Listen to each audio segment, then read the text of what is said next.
O podcast que você ouve agora é uma produção da Central 3. Cristo Redentor, braços abertos sobre a Guanabara.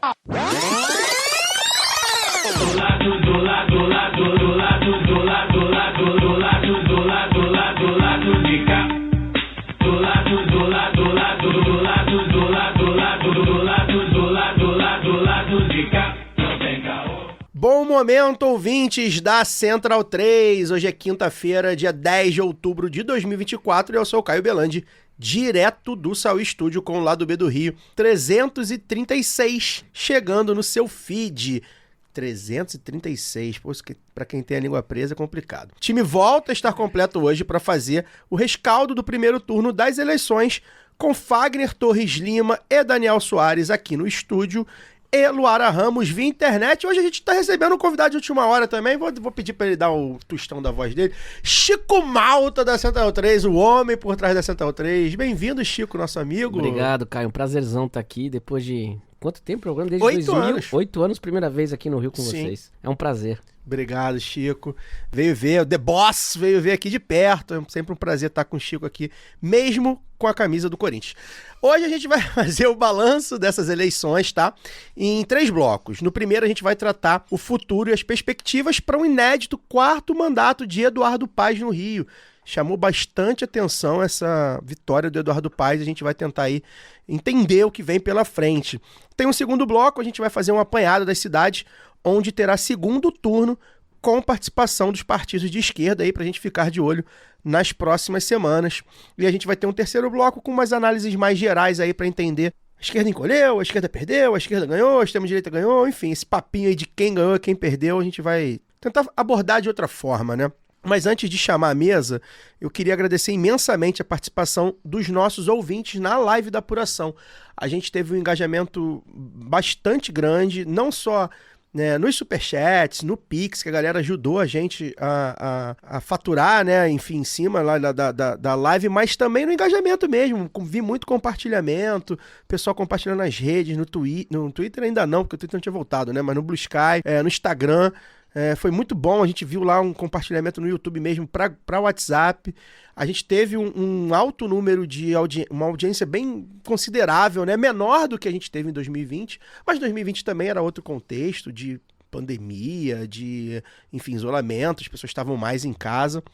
Acho que a gente conseguiu entregar um programa à altura do que o nosso ouvinte espera da gente. Acho que já tem algumas melhorias.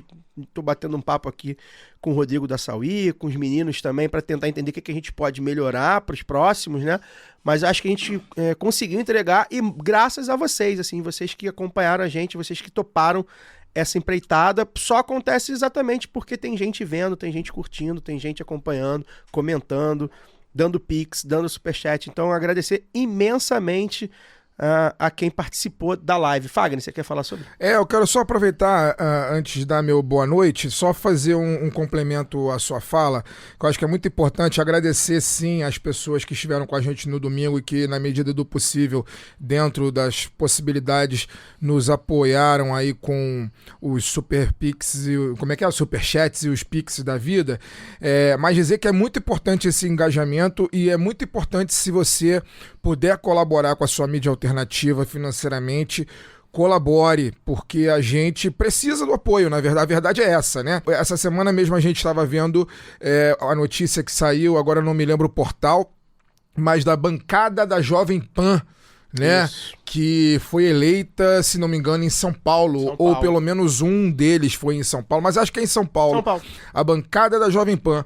Enquanto a extrema-direita tem dinheiro suficiente para poder, inclusive, colocar os seus formadores de opinião legislando em causa própria e, né, prejudicando a vida do cidadão normal, a gente se vira como pode. Então, se você puder colaborar sempre aí através da Aurelo, né, que é nossa parceira, depositar aí 10, 15, 20 reais pra gente ao longo dos meses, a gente vai com certeza fazer um uso muito bom do seu apoio. Então, agradecer a galera que teve domingo, reforçar o pedido. Inclusive, agora a gente tem aqui o nosso elemento Caio Belandi, que é apresentador, produtor social social media, Editor, roteirista e afins do lado B, no momento, a principal fonte de renda dele é o lado B. Fazer esse apelo aí, né? Pra quem não sabe, Caio Belandi era um IBGEano, né? Mas o contrato com o IBGE acabou. A gente quer que ele, antes dele arrumar o próximo emprego dele de carteira assinada, ticket de refeição, vale transporte, plano de saúde e tudo mais que dá direito ao trabalhador de bem, né? A gente quer que ele receba um bom soldo pelas suas dezenas de atribuições cuidando do nosso programa. E quem sabe me lançar candidato pela bancada do lado B. Pois é, então é isso. Enquanto a gente tá aqui passando o chapéu pro amigo que tá seguindo a gente há 8 anos e que tá ouvindo a gente, lá na Jovem Pan os caras estão fazendo bancada na Câmara de Vereadores, né? Essa é a diferença. A gente também precisa ter a nossa bancada. Lu? Eu ia falar exatamente isso e mandar um abraço pro Lívio Luna, que falou exatamente disso, viu, Caio? Falou assim, o lado B também precisa de uma bancada, né? A gente precisa de uma bancada lado B. E eu espero que você, Caio, o Fagner, o Daniel se animem, porque eu já tô aposentado. Não, vereadora de Vila Velha. Eu tô fora. Eu aceito ser assessor, mas também tem que me pagar bem. Então agradecer ao Pirilo, ao Ernesto, ao Abrão, a Gabriela, que participaram com a gente aqui também, o pessoal da Camisa Crítica que apoiou a gente ali de última hora, a gente conseguiu fazer também uma campanha bem bacana, enfim, agradecer a todo mundo. E Fagner, a gente sabe que as eleições, a gente tem limites, né, para sonhar, né? As eleições, elas são apenas uma das ferramentas de uma sociedade e a gente sabe como é no Brasil, né? A gente sabe que não será pelas eleições que a gente vai fazer um país mais igual. E, assim, a gente estava até conversando no pós, né? Esse país, ele é feito para dar errado, né? Ou, como o Simas fala, para dar certo do ponto de vista oficial. A gente vai perder, a maioria das vezes. Porém, tem disputa. E quando tem disputa, a gente ganha também, né? Então, você tem um destaque aí de algumas vitórias que a gente fez, né? Bem-vindo. Pois é. Agora sim, dando meu boa noite, agradecendo a presença de todos aqui no estúdio, da Luara que está virtualmente. Pois é, eu cheguei a comentar na live de domingo, né? Citei alguns nomes que o MST conseguiu eleger para vereança, né, e também nos cargos de prefeitura e vice. Na hora que a gente estava fazendo a live, o MST estava divulgando um a um, assim, e não dava, né, a live acabou e eles continuaram divulgando nomes. No total foram 133 candidatos de alguma maneira vinculados ao MST, ou organicamente no movimento, ou com o nome chancelado pelo movimento, que na prática, pelo menos na minha visão, dá no mesmo, né?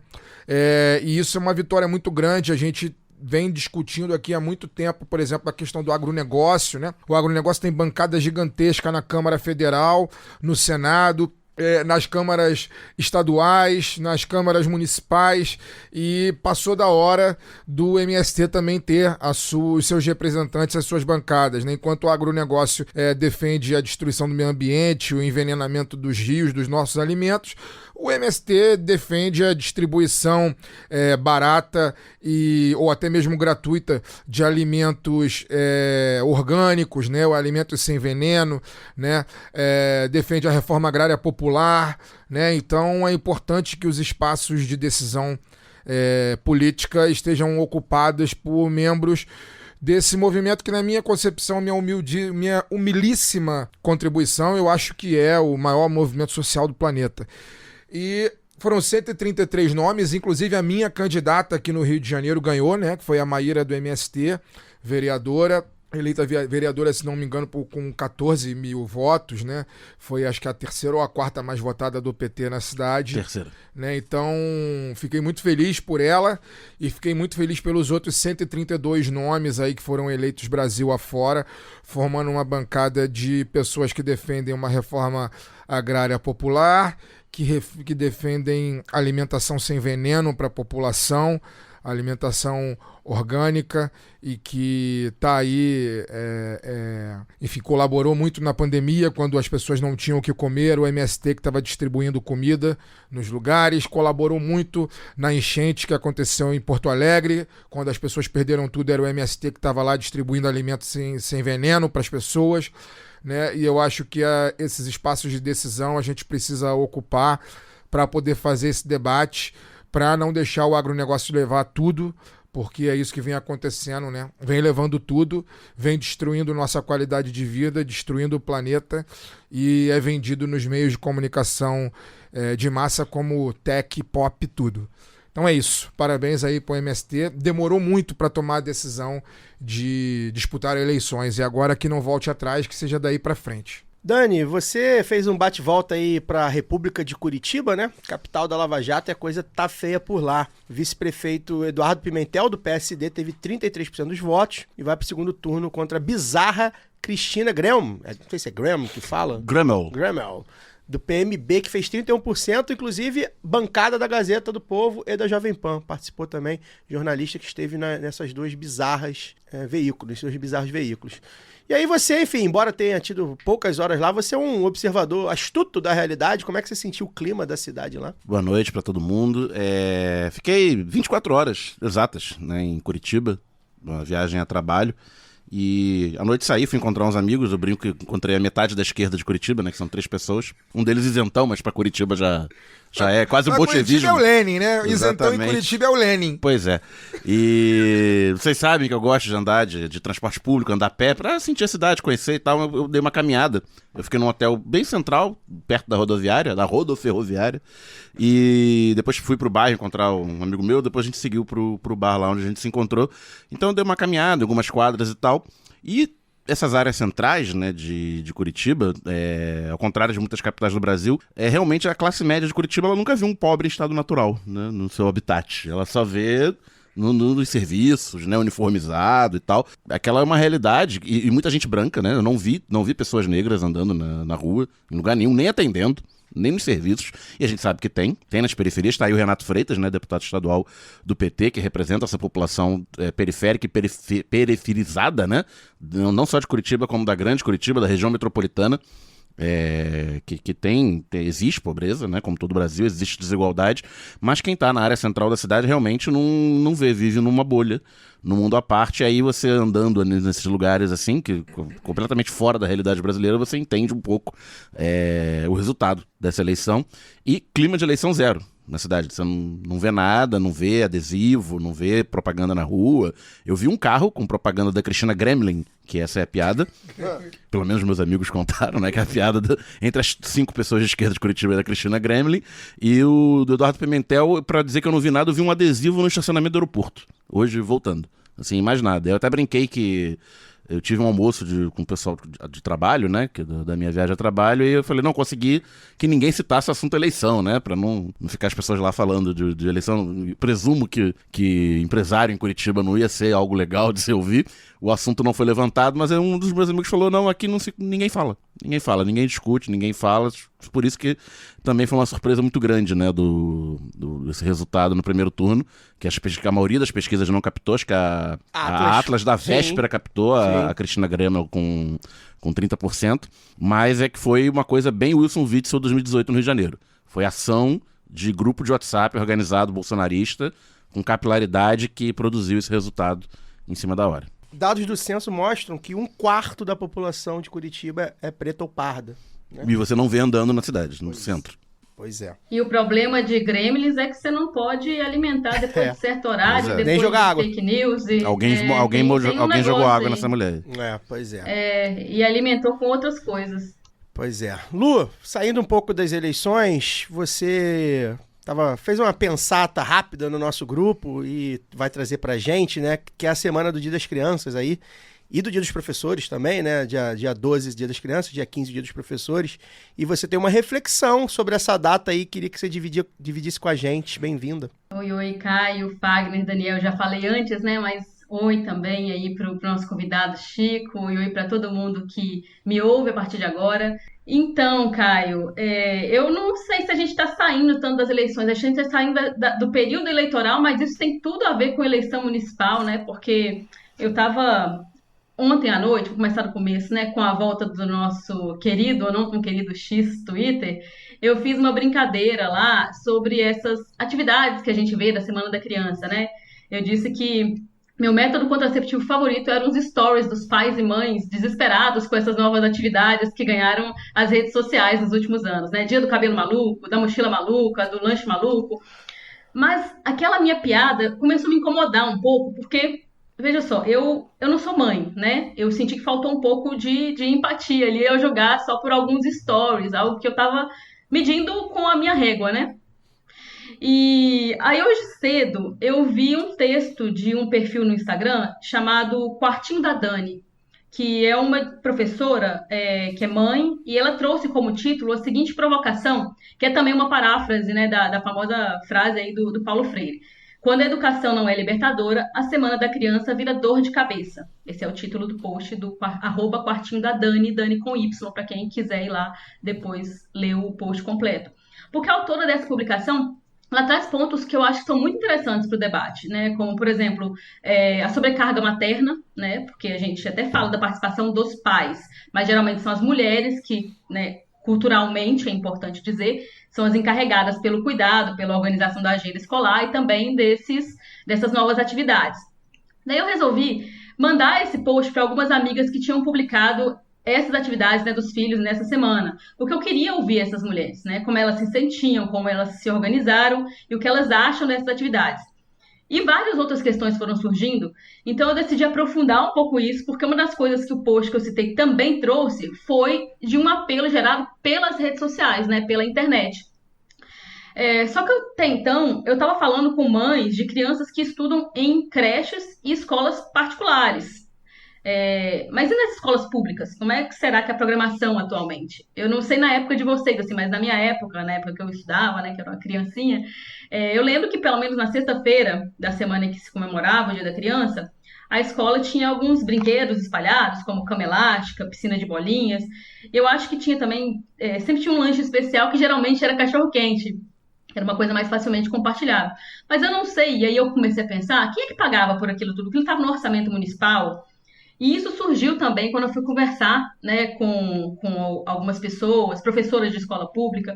E eu decidi perguntar também aqui para a subsecretária pedagógica da cidade onde eu moro, que é Vila Velha, no Espírito Santo, mas eu não tive resposta.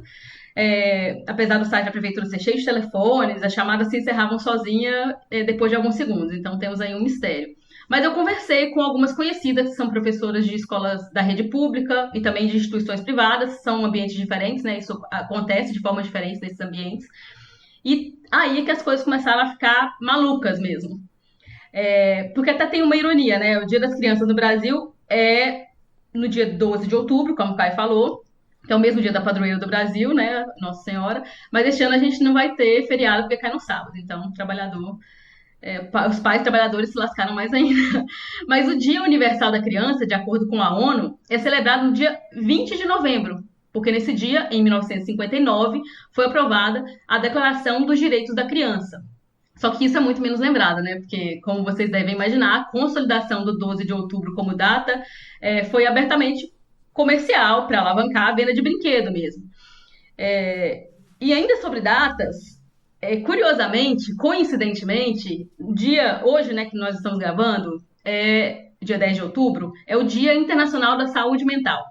Esse tema que ficou também tão em alta, assim, nos últimos anos, né?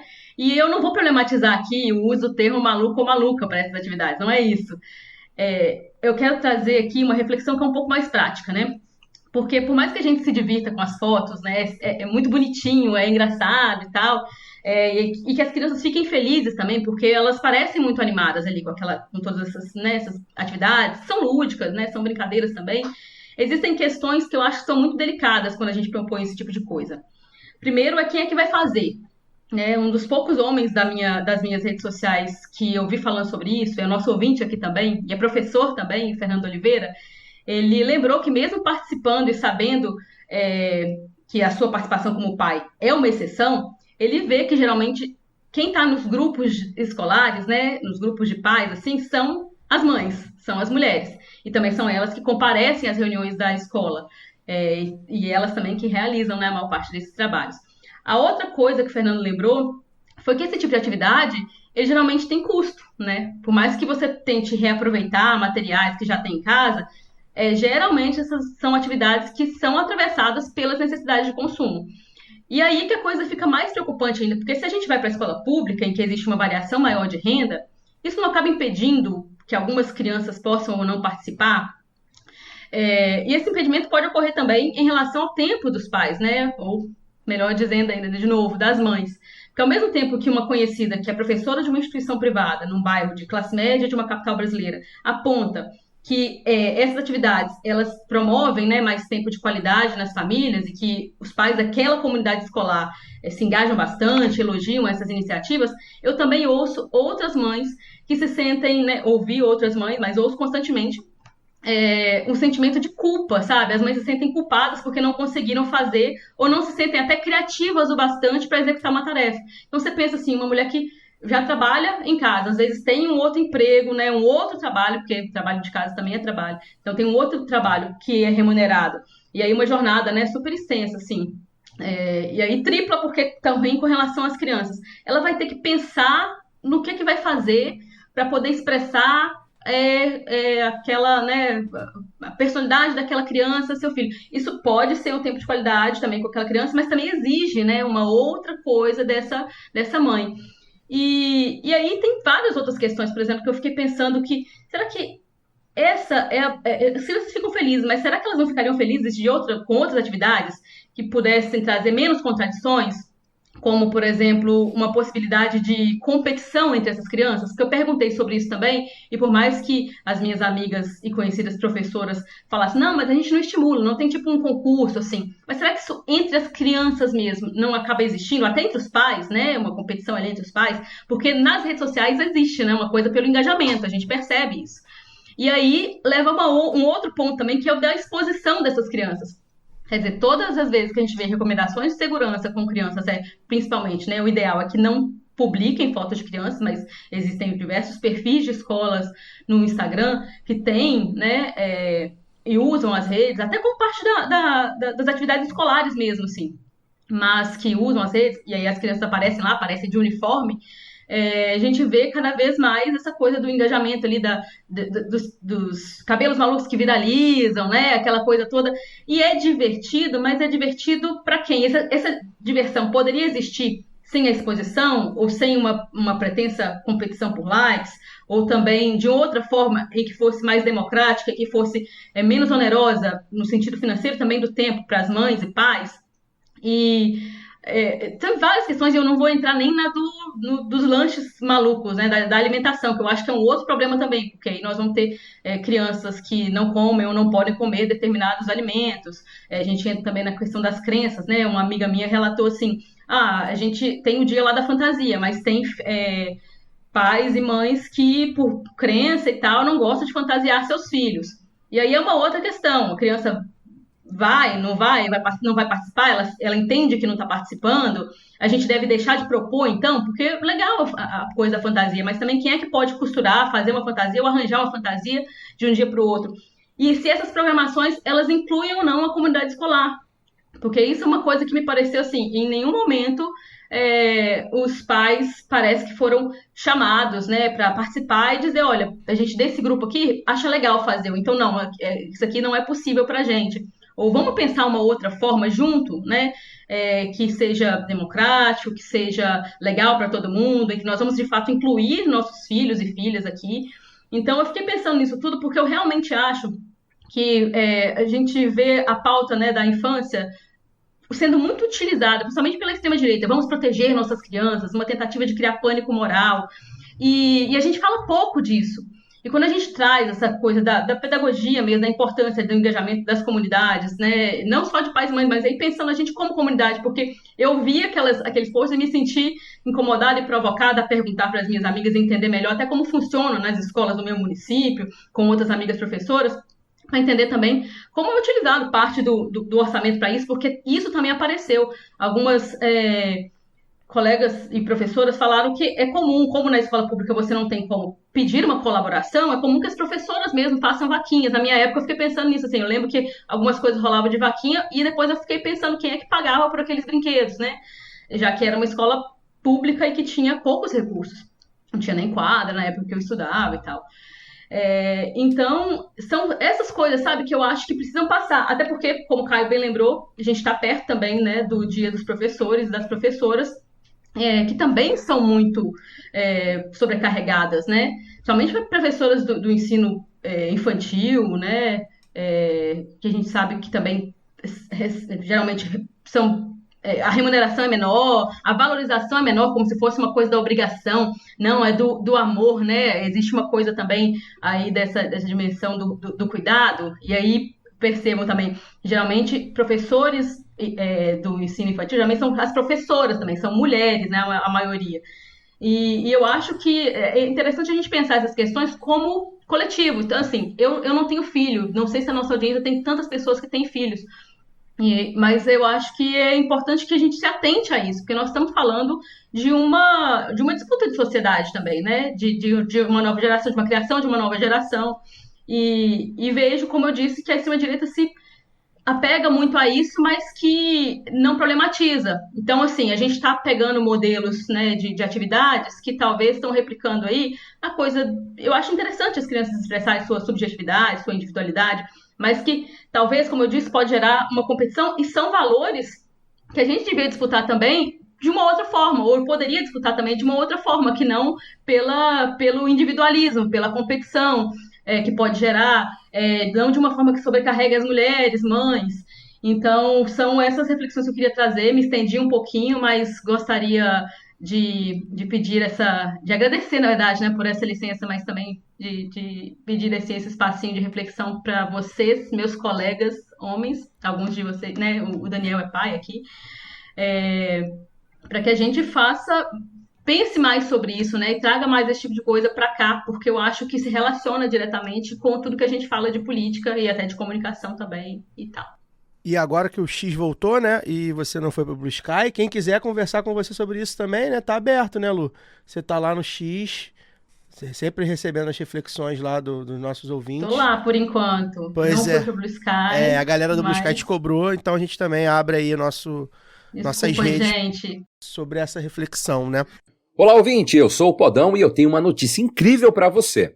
Esse podcast está participando do prêmio Melhores Podcasts do Brasil 2024 e você pode fazer a diferença. A votação já está aberta e é super fácil participar. Basta acessar o site premiompb.com.br, votar no seu podcast favorito, lembrando que você pode votar uma vez por dia. Contamos com o seu voto, hein? Obrigado pela atenção e agora pode voltar ao seu episódio. Um forte abraço e até mais! Bem, antes de a gente iniciar o debate aqui do tema de hoje, eu tenho um recado que é bastante importante, mais ou menos vai aí ao encontro do que o Fagner falou sobre o apoio, tá?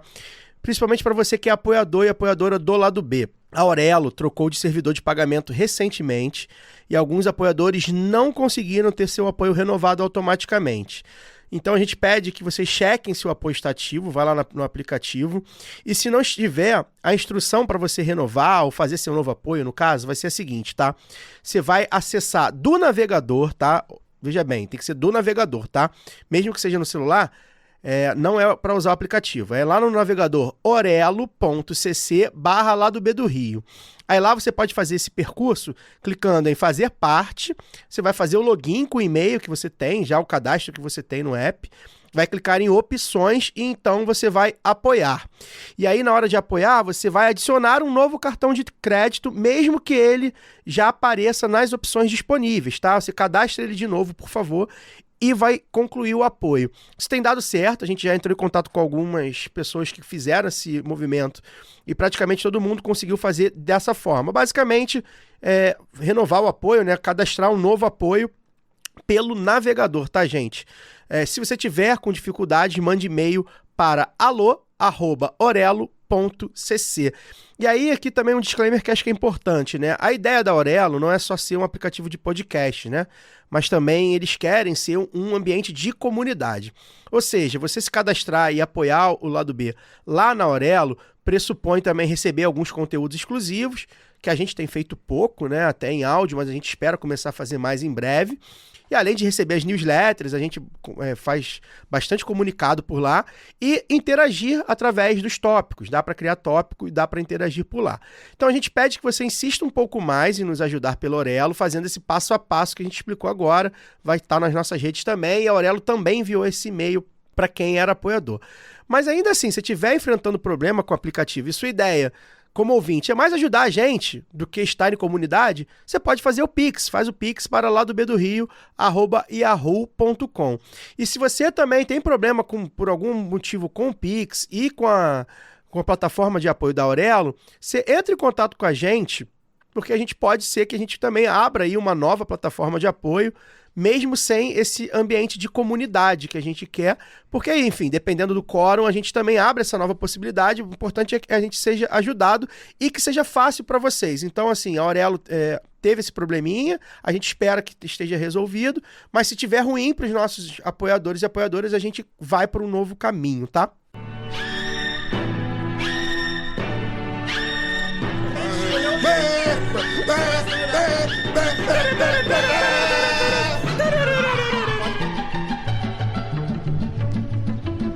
Roletão da pistolagem.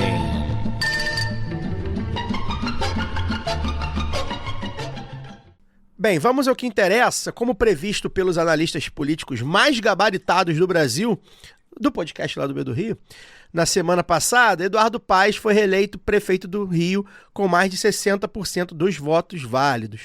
O bolsonarista Ramagem ficou com 30% e Tarcísio Mota com 4%.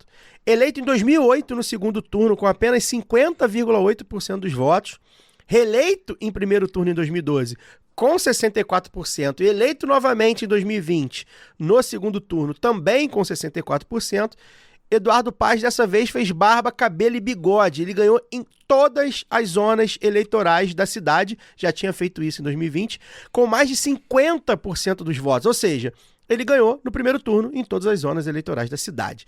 Ele também fez uma bancada de 16 vereadores apenas do PSD, seu partido. Semana passada a gente falou que a previsão era que fizesse 14. O DEM, o PSOL... Um total de 51, né? O DEM e o PSOL e Republicanos em 2020 fizeram 7 cada um, tá?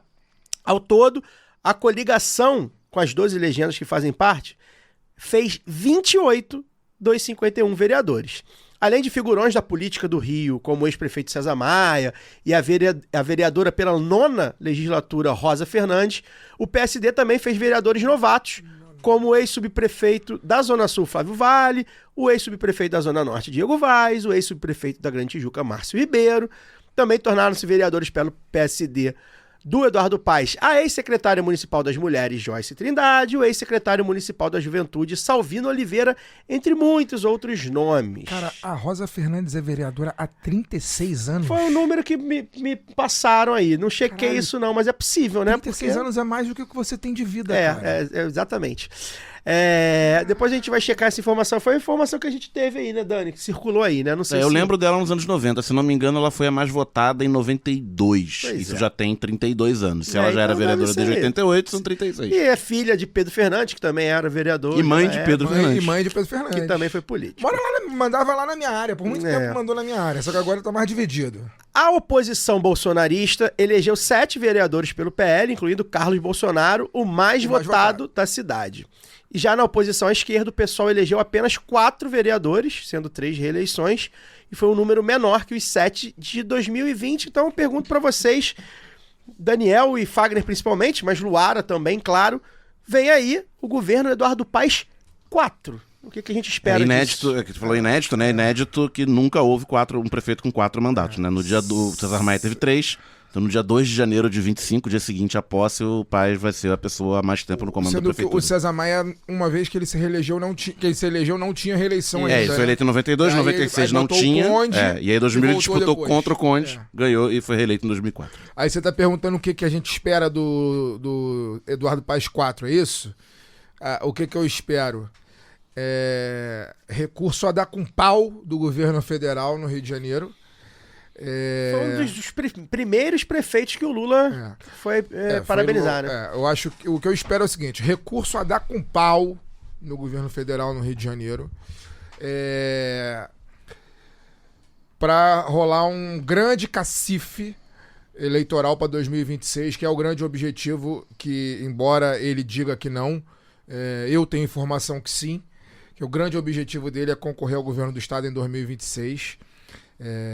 Eu tenho mais de uma fonte aí no governo municipal e todas essas fontes que eu tenho me dizem a mesma coisa. E são pessoas, não é fonte pequena, é gente próxima ao Eduardo. Então, eu acho que o presidente Lula vai botar muito dinheiro no município do Rio. Já botou nessa segunda metade desse mandato. Muito dinheiro, mandato. vai rolar muita obra entre 2025 e durante todo o ano de 2026. Vem o Porto Maravilha 2, né?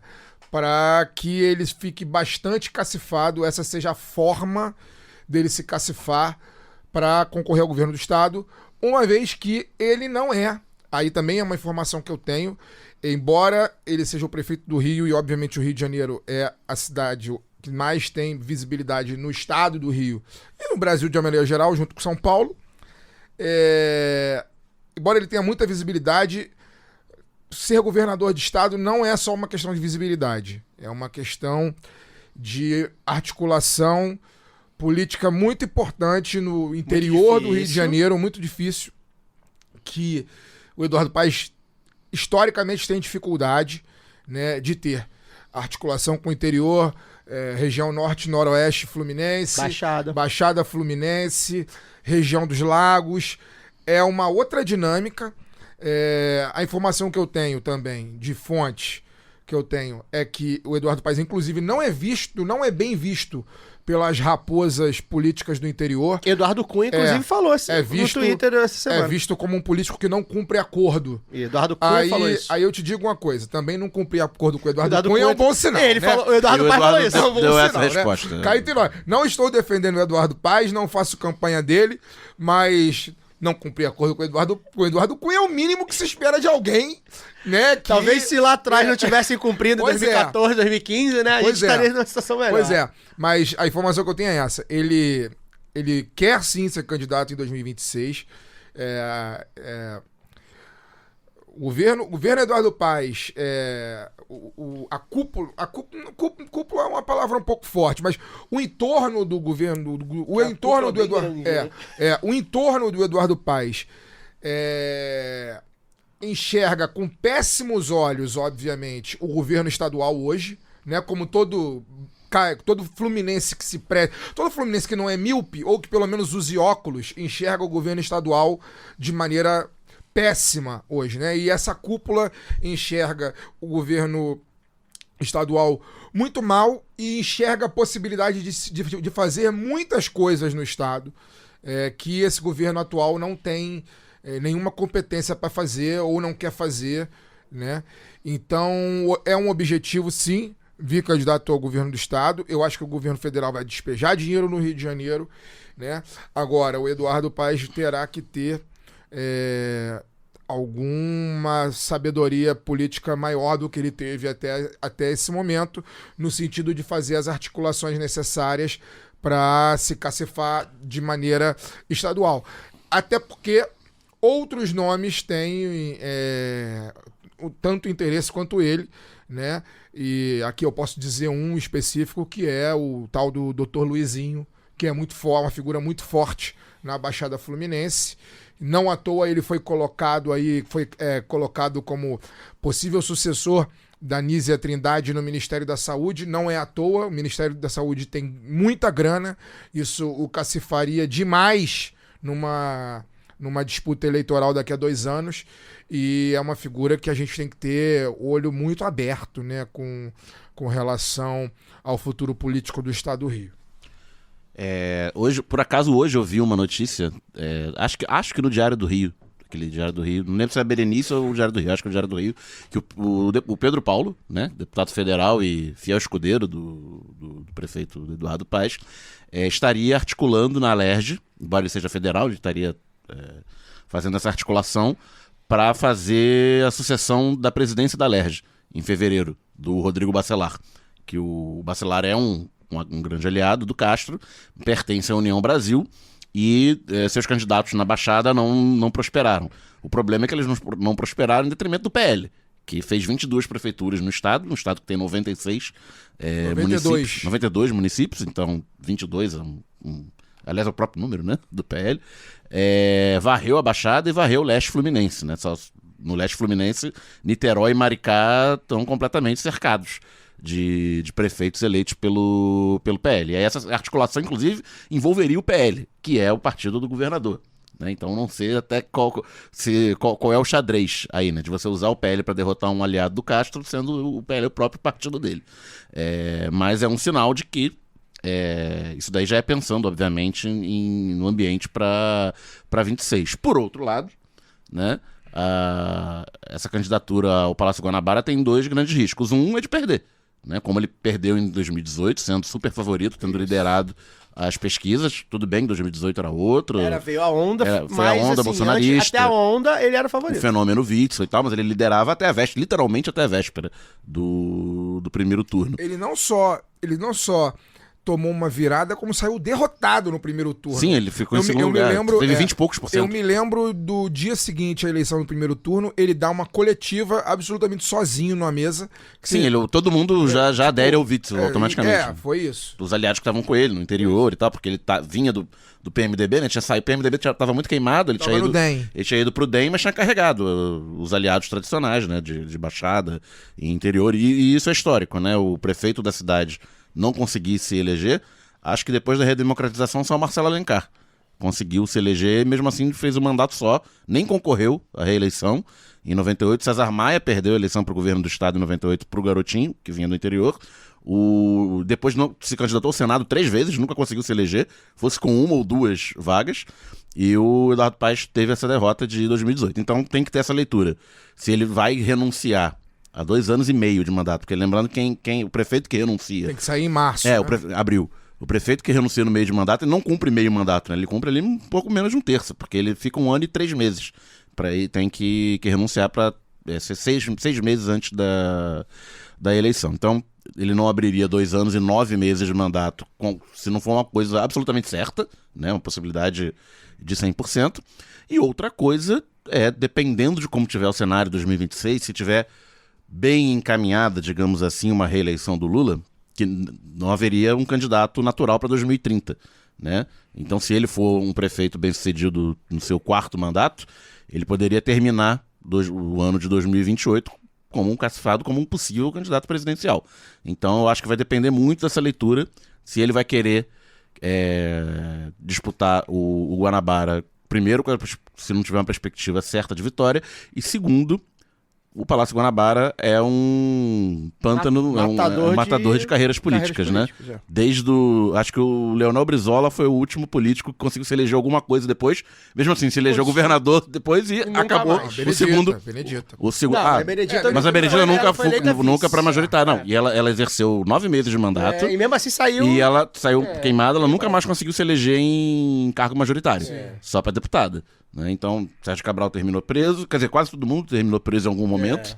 A Benedita é a única que não foi presa. O Cabral hoje indica séries e filmes e livros. E é bom que você diga, né, que o Cabral sonhava. Bons livros, inclusive. O Cabral sonhava com a presidência, falava-se muito no nome dele. Não, ele falava que não, ele falava que só queria ser presidente do Vasco. Falava-se muito dele pra presidência, porque ele era jovem, tava no PMDB, o Lula teria cortejado ele para ser vice, ou seja, era um governador com muita popularidade, é bom lembrar também, que se elege muito facilmente. Até 2013. Pois sim. Então, assim, quem sonhou, o próprio Witzel, né, que fenômeno, né? O Witzel mandou fazer uma faixa de governador. Vou sonhar também. Vocês lembram disso? Uma faixa azul e branca. Exato. Então, assim, e mesmo quem não sonhou, que chegou no Palácio da Guanabara, acabou frustrado. Eu até escrevi isso em 2022, na época, achando que o pai já estava pensando de fato para vir a presidente. Eu acho que ele é um nome que, embora as questões de políticas, de aliança, sejam muito maiores que isso, ele é um nome mediaticamente muito forte nacionalmente. As pessoas conhecem o Eduardo Paes. As pessoas me perguntam. As pessoas gostam do Eduardo Paes.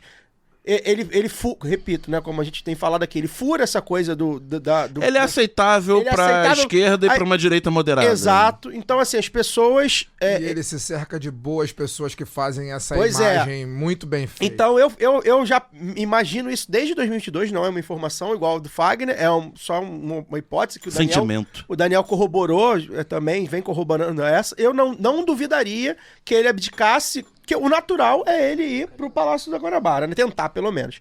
Mas eu não duvidaria que ele tentasse de outra forma ali, enfim, talvez um Senado, ou tentar um ministério, dependendo do governo. Inclusive, é bom lembrar, né? Não, ele não vai sair da prefeitura pra disputar Senado. Ele poderia, não sei. Ele poderia ser um ministro Ele é um ministro do Lula potencial, mas ele pode ser ministro de outros candidatos, inclusive da direita também. Claro. Vamos saber o que o Kassab quer, né? O Kassab diz que ele ia lançar o Ratinho. O Ratinho não vai ganhar. Mas vai saber quem o Kassab vai apoiar, né? A melhor definição do Eduardo Paes, pra mim, quem deu foi o Luiz Nassif, né?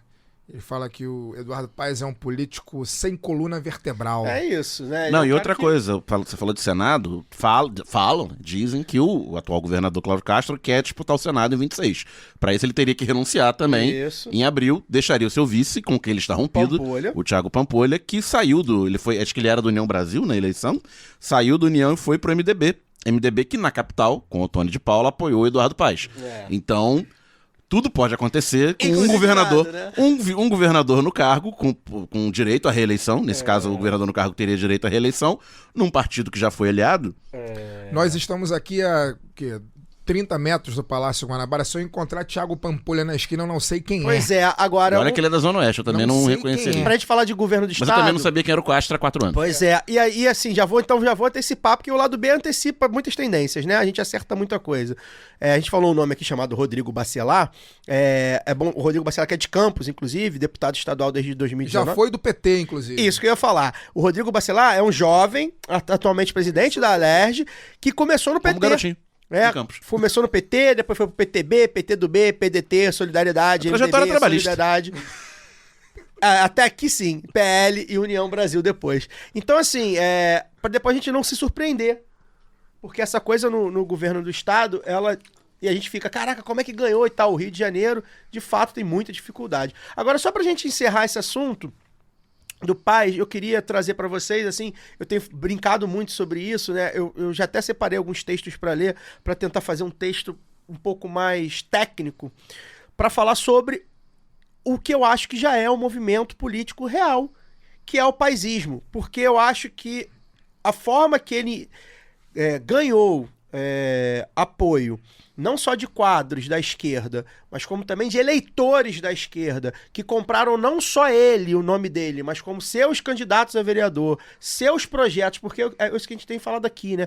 A gente discorda do projeto do Eduardo Paes, mas o Eduardo Paes tem um projeto, é muito claro, e ele bota... Liberar na economia e liberar nos costumes. E ele está tocando esse projeto, né? Então, assim, vocês acham que isso já é um movimento? É claro que é um movimento ainda de capital, mas vocês acham que, de fato, a gente pode considerar que, assim como, sei lá, teve o brizolismo, entre outros, tem um paisismo? Eu acho que pode haver, eu não tenho certeza disso, mas acho que pode haver um movimento aí, um chamado paisismo e tal, mas eu acho que o Eduardo Paes tem uma coisa que facilita muito a vida dele, não só como candidato, quanto gestor municipal.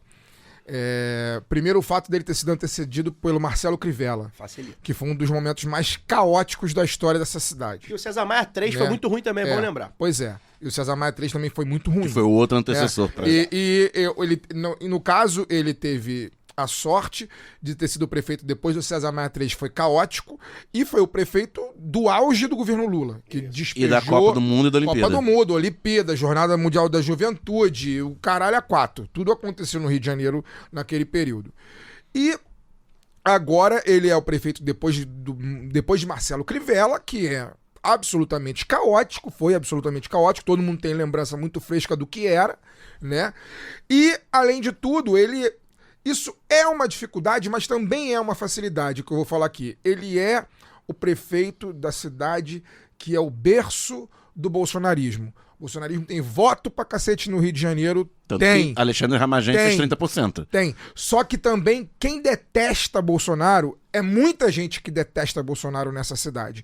E aí o fato dele ser o principal antagonista do bolsonarismo nesse contexto atual facilita muito a vida dele. Né? Ele assim, muita gente que vota no Tarcísio, normalmente votaria no Tarcísio, votou no Eduardo Paes porque ele é a cara contrária a do bolsonarismo na cidade, embora tenha aliados bolsonaristas aí, como o próprio Caio falou, do Otônio de Paula. Eu fiz uma continha, postei no Blue Sky essa semana, né, pra tentar estimar os votos de esquerda no país. Não pega isso que o Caio falou, de quem votou nele para prefeito e votou nos candidatos nele para vereador.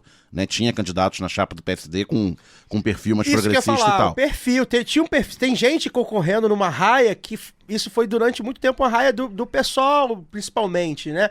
O jovem negro da periferia, a mulher jovem Sobretudo negra. a Joyce e o Salvino, do Nomes, mas, né? assim, que foram secretários dele. E que entraram com alguma facilidade. Mas assim, é só a estimativa matemática que eu fiz pra encerrar o assunto.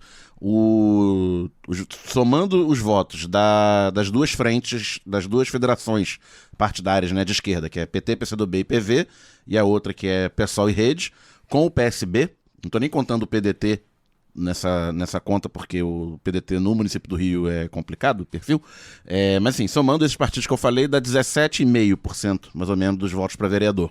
Se você tira os 4,2% que o Tarcísio teve, né, esperando que as pessoas que tenham votado os partidos de esquerda sejam as mesmas, mais ou menos, né, que votaram no Tarcísio, sobra aí cerca de 13%. E daí também supondo que essas pessoas que votaram nesses partidos para vereador não anularam o voto, porque tinha o Tarcísio na disputa, e não votaram na extrema-direita, sobra Eduardo Paes, né? Então teria aí um 13% do eleitorado total que teria votado no Paes, e votando para vereador na esquerda, e se você tira dos 60%, que é uma marca realmente muito impressionante que ele atingiu no primeiro turno, dá 47%. Então a gente pode dizer que esse voto de esquerda fez diferença sim para a reeleição dele no primeiro turno. Pois é, principalmente considerando os votos que a esquerda teve em 2020, né? Que foram bastante. Somando a Benedita, a delegada, 22%. E a Renata, 22%. E aí, só para finalizar mesmo agora, o PSD fez 771 mil votos para vereador. Para efeitos de comparação, as três maiores bancadas de 2020, né, Republicanos, PSOL e DEM, fizeram 856 mil somados. Então, assim, é um assombro, paisismo aí. E para lembrar, né, em 2020, a gente ouviu o podcast da CBN, Como Chegamos Até Aqui, a gente indica, inclusive, um podcast bastante útil para relembrar muita coisa. É bom lembrar que em 2012 o Paes se elege e já tinha esse papo de se ele viria para governador.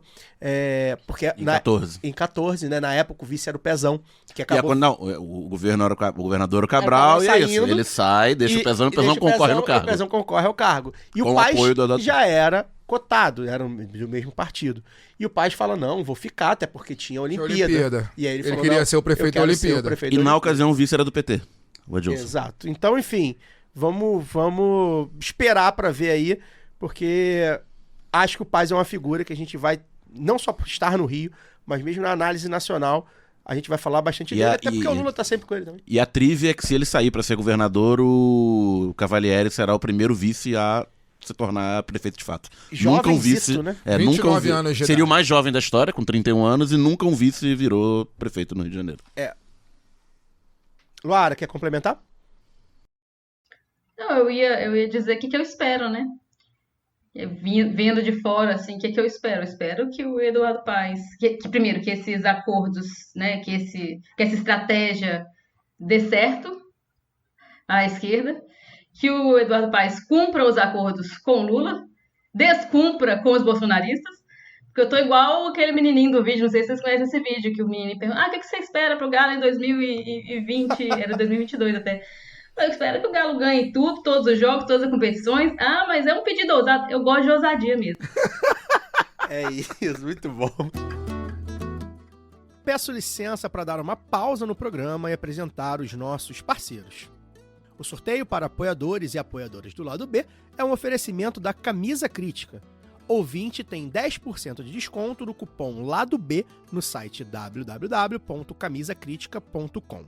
Tem lojinha física da Camisa Crítica no Sol e Sombra, bar que fica no bairro Bela Vista, em São Paulo. Já aqui no Rio, tem no armazém do MST, na Lapa, e na livraria Leonardo da Vinci, no centro. Camisa Crítica criada para uma esquerda que não tem medo de dizer seu nome. Aproveite e siga nossos parceiros nas redes sociais. Obrigado pela atenção e voltamos ao programa. Agora a gente vai... Ô Cesarotti, passa pro próximo bloco aí que a gente vai pro segundo bloco.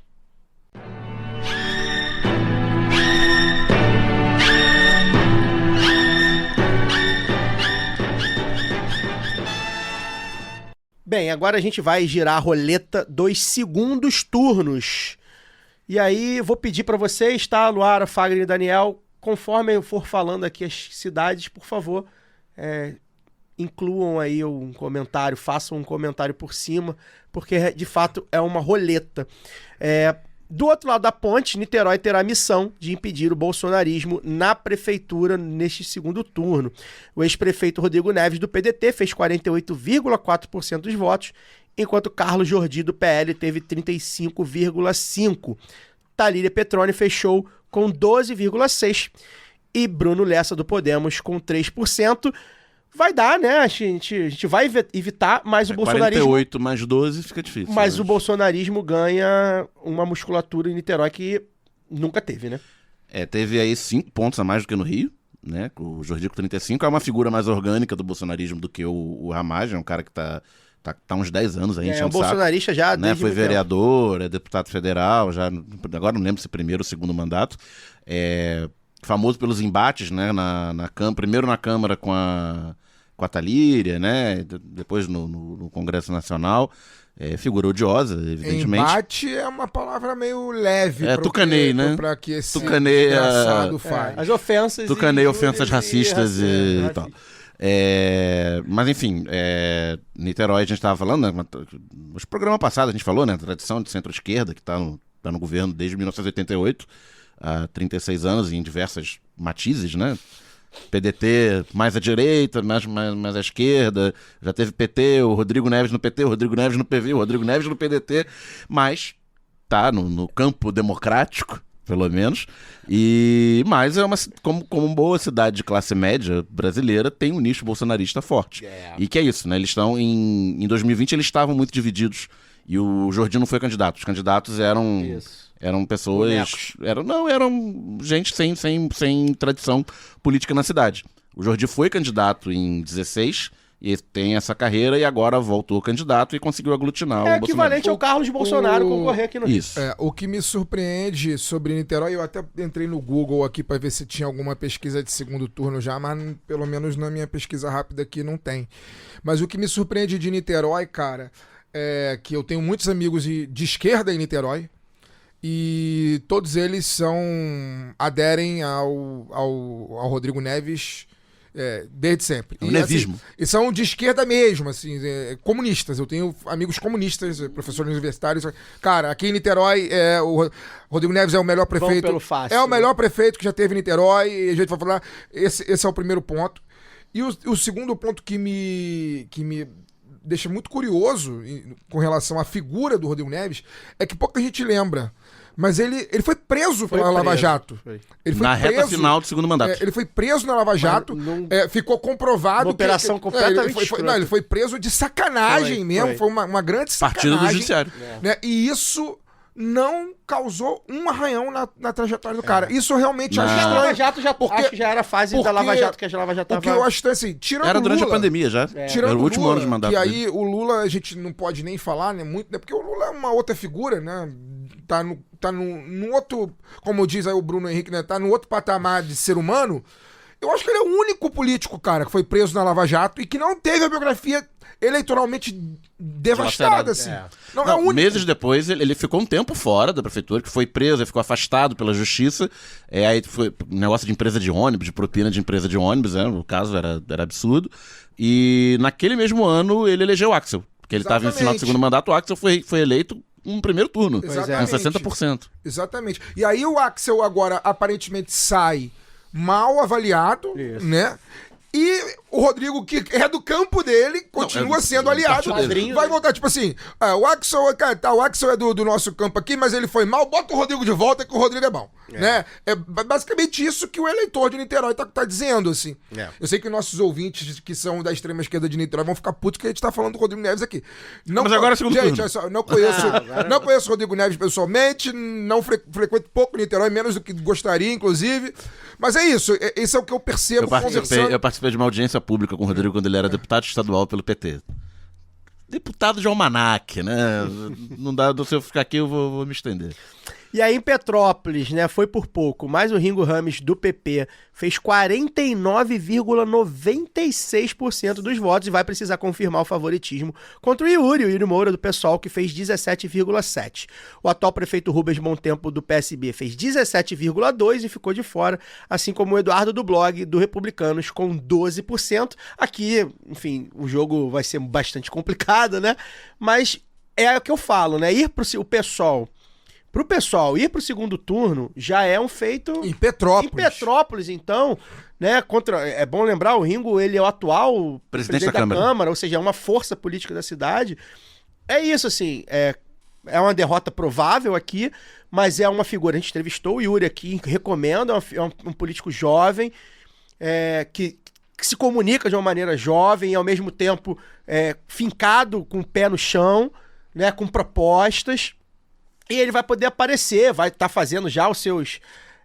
teve a Marta Rocha, já deu declaração PDT. Tá fazendo frentão. Botou o cara do Republicanos. O Eduardo do Blog. Ele. Ou seja, vem cá, vamos lá, vamos fazer. É isso, vai fazer política, porque agora vai precisar... Disputar projeto, fazer política para ganhar voto, né? A gente sabe que é provável que...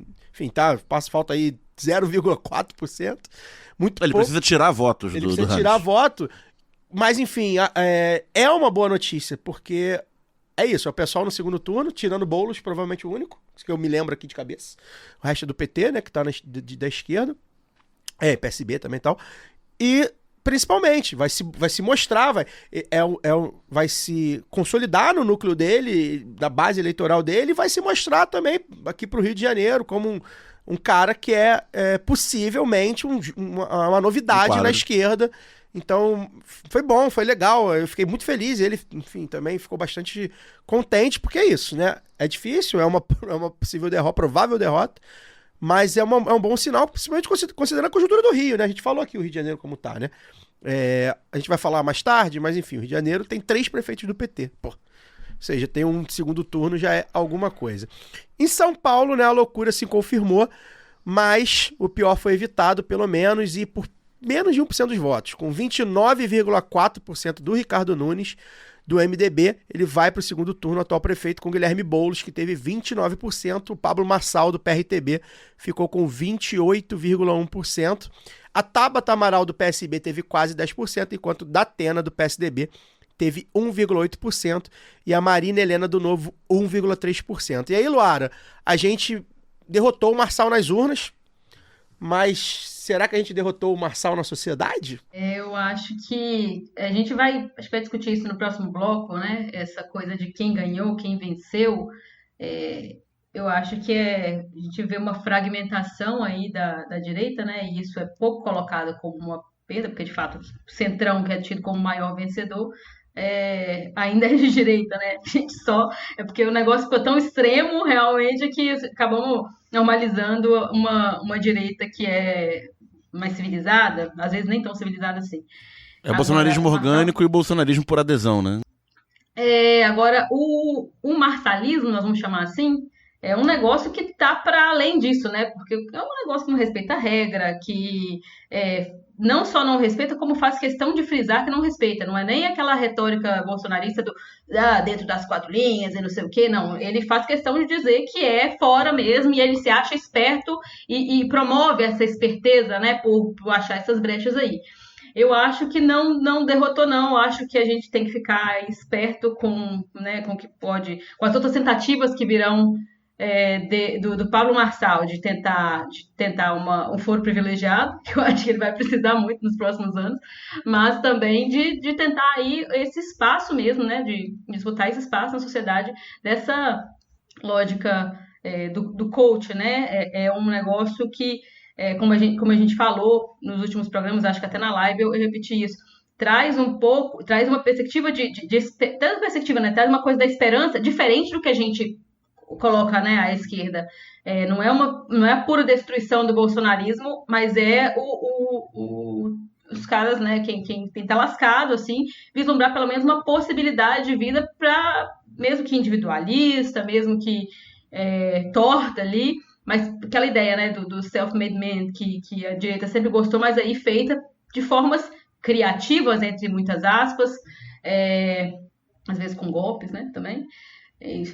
Vendendo curso para ensinar a vender curso, enfim, todas essas coisas que são novas aí das redes, mas que fazem parte da vida das pessoas, né? As pessoas consomem isso, quer dizer, o Instagram virou uma loja que de vez em quando a gente vê fotos dos nossos amigos, e as pessoas têm utilizado esse tipo de espaço para disputar não só para vender, né? Não só os produtos, mas vender ideias, né? Todo mundo aqui já viu. A gente está fazendo um podcast de verdade, gente, mas todo mundo aqui já viu o corte de podcast fake.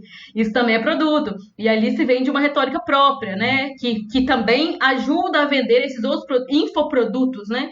Que muitas vezes tratam de todos os assuntos, né, de forma superficial, tratam as coisas de uma forma muito própria ali, de uma lógica muito para o próprio consumo que eu falo ali do consumo de ideias, né, de uma sociedade em que você está empilhando conhecimento, e aí não precisa mais de educação pública, porque você pode aprender num tutorial, não precisa mais de saúde, porque você pode fazer o seu dinheiro render, mas se você comprar um tal curso, e aí você pode pagar o plano de saúde que você quiser para você, para sua família, para seus pais, para seus avós idosos.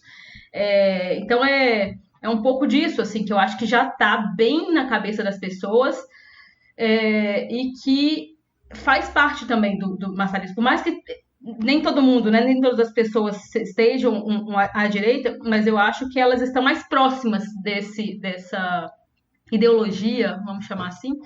Acho que é um pouco por aí.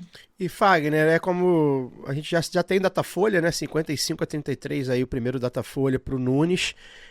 Só que é um resultado até que não é exatamente uma surpresa, né? Mas o interessante foi que 84% dos eleitores do Marçal declararam voto no Nunes, e o Marçal fez aquela ceninha, né? Dizendo que não, vocês são independentes, vocês podem votar em quem quiser, porque o Nunes é um safado, acho que o Boulos vai ganhar. Enfim, comprou isso também quem quer. E o Boulos ficou com 50% dos eleitores da Tabata, né? No eleitorado da Tabata, 35% indicam preferir o atual prefeito e 50% migraram para o candidato do PSOL. Mais ou menos como você vem falando, né? Parece que a missão do Boulos é impossível. Venho falando aqui há algumas semanas, né? A menos que aconteça algo muito, muito fora da curva, o Ricardo Nunes vai ser reeleito em São Paulo. É óbvio, é a lógica, é bom lembrar, né? A questão é matemática e... gente...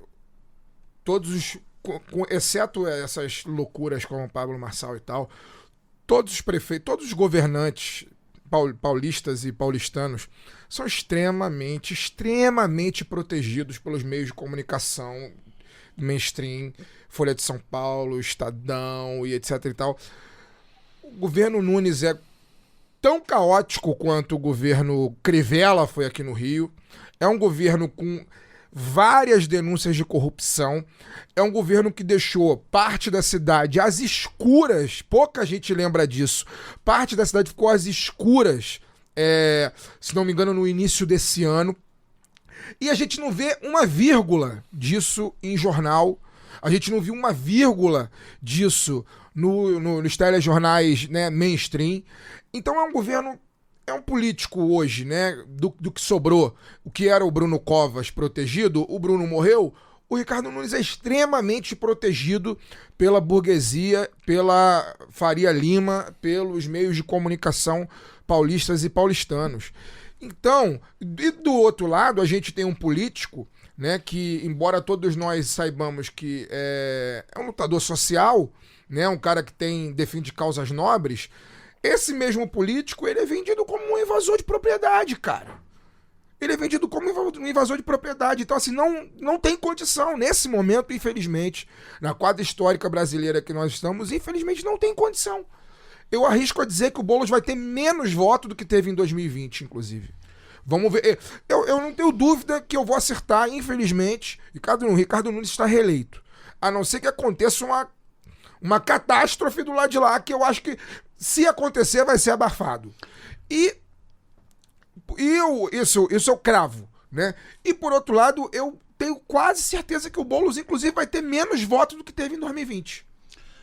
Que foram 40%, né? Já ficou longe. Mas, assim, eu acho que um dos efeitos do Marçal ter dominado, né, o debate no primeiro turno, ter sido o grande assunto, né, do primeiro turno, foi a normalização do Nunes. Né, porque o eleitorado da Tabata é revelador, né, que se dividiu aí, metade, é o eleitorado nem cá nem lá, né, digamos assim. A Tabata é de direita, direita, gente. Eu sei, não, mas eu tô falando assim, qual o perfil do eleitor da Tabata. É o nem gente. lá, nem é o isentão que, na verdade, até pensa mais perto da direita. Só que é aquela coisa, muita gente desse perfil acabou votando no Lula em 22 por causa do Bolsonaro. Bolsonaro. O Bolsonaro, não, o Bolsonaro não. Tava Vou posto, até né? votar no Lula, porque o extremista era o Bolsonaro, embora tenha o discurso dos extremos e lá. Mas assim, havia a experiência do Lula presidente, a experiência do Bolsonaro presidente, o extremo é o Bolsonaro. Entre Nunes e Boulos agora, o extremo é o Boulos. Porque o Marçal normalizou o Nunes. O Nunes é um burocratão, embora ele carrega a extrema-direita, ele carrega os valores da extrema-direita, ele é um burocratão insípido e aceitável. E não só isso. Desconhecido. E não só Exatamente. isso. A campanha tão focada no Marçal mostrou que a opção ao Nunes era o Marçal. Ficou uma coisa do tipo assim, é claro que os votos foram bem divididinhos, foi por pouco, mas em termos do discurso, na narrativa, da estética, do formato, ficou parecendo que quem? Ou era o Nunes ou era o Marçal. O Marçal se colocou como a verdadeira opção. E isso é, inclusive, uma reclamação que se faz muito da campanha do Boulos, que foi mais fria, mais morna do que 2020. Sim. Olha que 2020 já foi fria e morna, porque tinha a questão da pandemia, tinha a questão do Bruno Covas doente, quase morrendo. E foi fria, mas mesmo assim, eu acho que foi mais criativa, conseguiu conduzir melhor a situação, como, a opção esse cara sou eu, esse cara é a situação, esse cara é o político, esse cara... E o Boulos agora meio que virou outra coisa. E ficou assim, ou seja, já que não é o Marçal, né, já que a gente não vai mudar com o Marçal, vamos continuar com o Nunes. Exato, e antes de eu passar pra Luara, eu só queria frisar isso, assim... O problema não é o Boulos, assim, na minha concepção, tá? O problema não é o Boulos. O problema, acho que o Boulos é um quadraço, enfim, é um dos políticos da nova geração mais importantes que a gente tem no campo da esquerda. Acho que o problema é a conjuntura política que, infelizmente, não vai permitir que um candidato do governo Lula, que essa é a verdade, né? O candidato do governo Lula chegue à prefeitura. E o outro problema, enfim, é isso. Políticos de direita em São Paulo são extremamente protegidos, assim. São extremamente protegidos. A Marta ter sido prefeita num determinado momento foi um milagre. A Erundina, então, nem se fala. Não à toa, não tiveram a menor chance de concorrer à reeleição. Tiveram a possibilidade de chegar à prefeitura, mas não tiveram a menor possibilidade de concorrer à reeleição. E a Erundina era outro contexto, não teve nem segundo turno. A Erundina não tinha segundo turno numa eleição bem dividida. Então, assim, e a Marta enfrentou o Maluf, que estava com uma rejeição muito grande depois do desastre do Peter. Exatamente. E nesse ponto, São Paulo é até melhor que o Rio em determinadas coisas, porque lá ainda teve a permissão de que algumas políticas de esquerda chegassem à prefeitura. Aqui nem isso. Aqui o máximo que a gente conseguiu fazer foi o Eduardo Paes. Luara, para finalizar São Paulo, complementa, por favor. Eu ia tocar nesse assunto que você falou a gente sentiu um pouco falta até da criatividade mesmo. Nós comentamos durante a live que não tinha uma peça icônica assim, de comunicação que a gente lembrasse dessas eleições. E talvez a gente tivesse mais vidrado também, apesar de nessa a gente não teve o Twitter, né? Que eu acho que é onde rola mais a discussão que eu falei, conceitual, assim. Mas, embora na pandemia a gente talvez estivesse mais ligado, porque aí estava uma eleição durante a pandemia, as pessoas estavam ligadas nas redes, eu me recordo daquela peça do Boulos que foi muito elogiada, em que ele saía de dentro de uma van e aí conversava com quem tinha criticado, ou então falava alguma coisa que era uma notícia falsa sobre ele.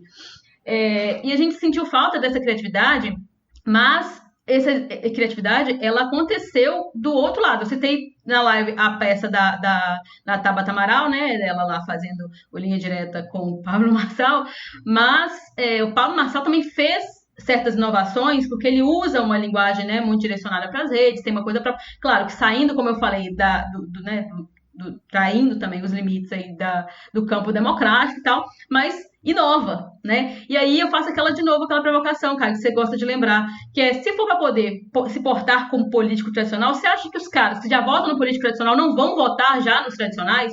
Então, assim, eu acho que a hora de ousar é essa mesmo, porque por mais que se fale, precisa tirar voto, precisa ganhar eu acho que é difícil ganhar, amigo. Onde você pode ganhar é nas pessoas que estão cansadas de ver a mesma coisa. Então a galera se empolga com cadeirada, porque nunca viu uma cadeirada no meio do debate, saca? E não é o tipo de coisa, e não é isso que eu tô dizendo pra poder fazer, né? Pelo amor de Deus. Não, existem isso, cadeiradas Existem cadeiradas, sabe, das ideias. Que a gente metafóricas. Que a gente pode dar, assim, nesse momento, em que precisa te sacolejar, sabe? Precisa movimentar, precisa que as pessoas falem, precisa que aquilo ali... eu não gosto do termo, mas que fure a bolha, saca? Mas é isso. Eu acho que é por aí. Enfim, vamos ver como é que vai se desenhar essa campanha aí.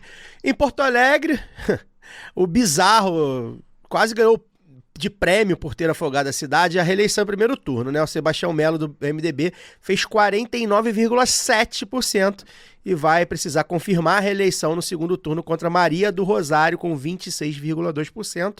A Juliana Brizola, do PDT, fez 19,6%. E o Felipe Camozato, do Novo, 3,8%. Realmente, Porto Alegre, a gente está devendo aqui... Já tentei conversar com algumas pessoas para trazer para cá. Trazer a Gil, cara. A Gil não a Gil não dá.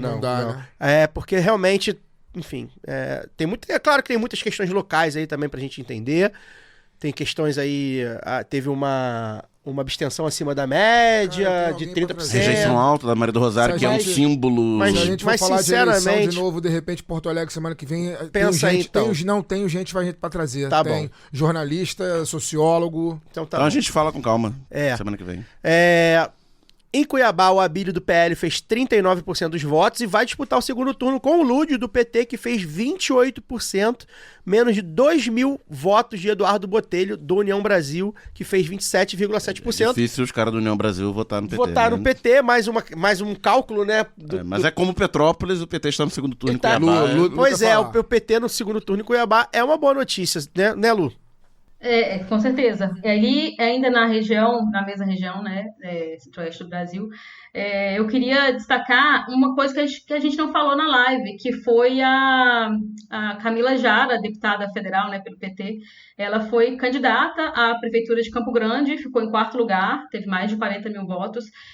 Até quero destacar também um vídeo que a minha amiga Camila Moreno, que já foi entrevistada aqui no Lado B, fez sobre essa questão da renovação, né? Que as pessoas sempre perguntam, mas o PT não traz novos quadros e tal. E a Camila elencou várias candidaturas jovens aí que ou foram eleitas ou disputaram muito bem, né? Então, assim, a gente viu candidaturas a gente está falando, né, de candidaturas de esquerda, e por mais que seja um quarto lugar em Campo Grande, de uma jovem deputada que se colocou ali, né, que representou um partido do tamanho do PT e conseguiu fazer ali seus quase 10% de votos. Eu acho que é muito louvável e gosto muito da atuação da Camila Jara na Câmara. Eu acho que vale o destaque também ali na região.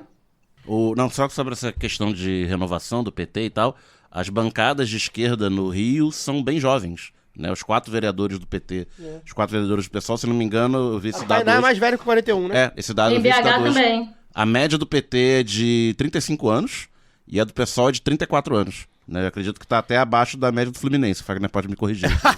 Não, agora não. O Mano deu uma rejuvenescida no time. Também tem PT versus PL em Fortaleza, com o André Fernandes, que fez 40%, e o Evandro Leitão, que fez 34%. O atual prefeito Sarto, do PDT, fez 11%, um percentual parecido com o capitão Wagner, do União Brasil, e o senador Eduardo Girão, do Novo, fez apenas 1%. Saiu um Datafolha agora fresquinho, há 20 minutos. O André Fernandes tem 47% e o Evandro 45%, ou seja, tudo aberto, tudo bastante aberto em Fortaleza. O presidente do PDT do Ceará avisou que declarou neutralidade. Pois vai pra Paris. O PDT do Ciro do Ceará aí, enfim, cada vez menorzinho. O Ciro vai ficando um hominho. Alô, Ciro Gomes, nosso seguidor no Twitter. Mandar um abraço pra ele aí. Tem que ouvir mais do lado. Já citou a gente. Já citou a gente no vídeo. Fez a gente, citou a entrevista com meu amigo, precisando Marcelo Freixo. Tá precisando voltar a ouvir o lado bem, Ciro. Alô, Ciro. Mesmo que seja em Paris. Manda qualquer lugar. O podcast se ouve em qualquer lugar. Você pode ouvir no avião, inclusive. Manda pra Tabata também o podcast. E aí, pra finalizar, em Natal, Paulinho Freire, do União Brasil, fez 44% dos votos e vai disputar com a Natália Bonavides, do PT, que fez 28,4%. O ex-prefeito Carlos Eduardo, do PSD, teve 23%. Aqui é um contexto, né, que a gente sempre fala, né, sobre as capitais do Nordeste, né? Que a gente fica falando, tem aquela falácia do o Nordeste salva o Brasil e tal. Até salva de alguma forma, mas nas capitais o jogo é diferente. Mas muito feliz, a Natália, mais uma jovem, né, Luara? Mesmo dessa galera jovem que o PT tá trazendo. E aí... Gosto muito, campanha linda. Natália é maravilhosa. Pra ficar de olho. Não, e a campanha também, pra gente que gosta de comunicação também, e quem gosta de acompanhar, é uma campanha que cresceu muito nessa reta final. Então, assim, aquela coisa do... cresceu na hora que precisa, né, no momento certo, que a gente fala do futebol, também vale muito pra a Natália tem a coisa do timing. Ela já vai ter 35 em 2026? Eu acho que ela tem por aí, ela deve ter pela minha idade. É um quadro bom pro Senado, porque são 2 vagas, com o Lula candidato. Ela é maravilhosa mesmo. Precisamos de quadro pro Senado. Bastante atacada, a gente já entrevistou ela aqui, ela foi bastante atacada na Natália já tem 36. Já tem 36. Então tem idade pro Senado em 26.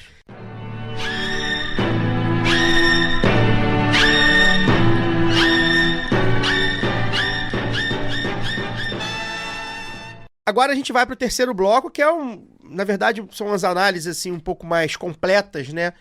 A partir de um trecho da nota do PT que eu vou ler agora. Abre aspas, tá?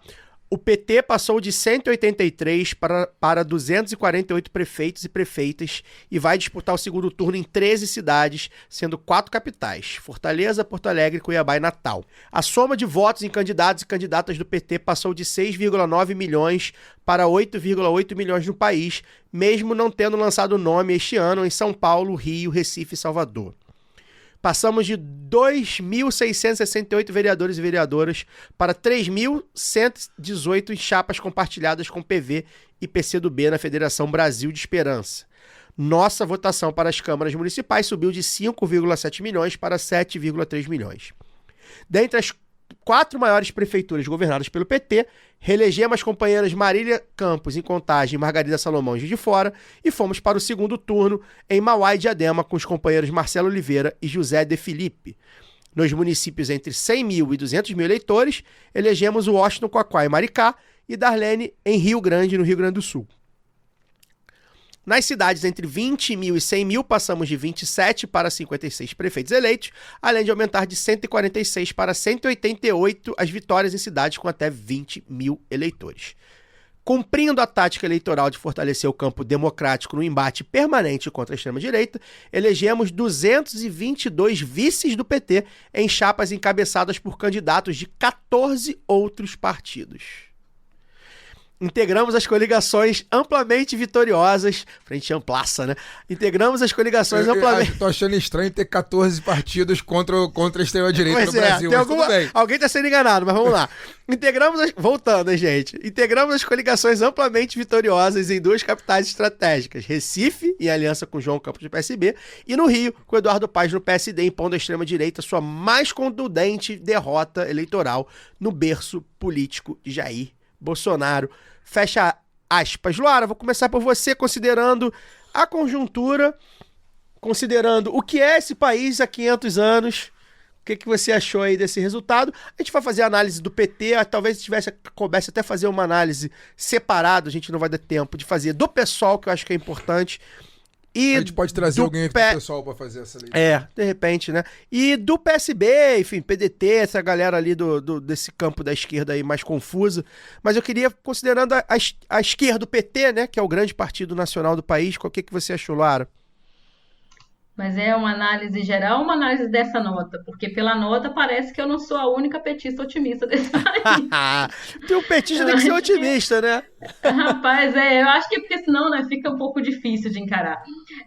Olha, eu acho que pessoalmente esperava mais, assim. Pessoalmente eu estava com bastante esperança, assim, de ver alguns resultados melhores, de ver desempenhos melhores até de alguns candidatos.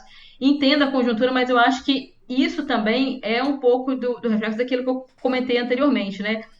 Houve uma fragmentação aí dessa direita, que ora se esconde, ora se mostra ali, mas que ainda disputa, eu acho que uma tendência, né? Acho que hoje a direita disputa a tendência do que é que o eleitor tá querendo mais. É o bolsonarismo raivoso ou o bolsonarismo... Alguma coisa, Caio? Não, eu ia falar que como a fatia deles é maior, vai ter mais gente querendo também, né? Acho que é meio que essa lógica, né? Também isso. Então, assim, não é uma coisa, eu falo de otimismo, mas é uma coisa pra gente ficar de olho, porque não é. A fragmentação do lado de lá não significa um enfraquecimento. Pelo contrário, assim, então, eles estão disputando essa fatia maior, né, que você está falando. Então, assim, a esquerda, eu não posso dizer que eu fiquei. Que eu tenho motivos para estar otimista. Eu fico otimista porque é uma questão de sobrevivência. Mas, apesar de alguns resultados louváveis, tá? Principalmente aqui, né, no Espírito Santo, falando daqui, fiquei feliz com alguns resultados. Isso não significa que a nossa vida vai ser fácil. Em 2026 a gente já sabia que não seria, mas eu acho que vai ser um pouco mais difícil do que eu estava esperando. Justamente porque alguns desempenhos me decepcionaram.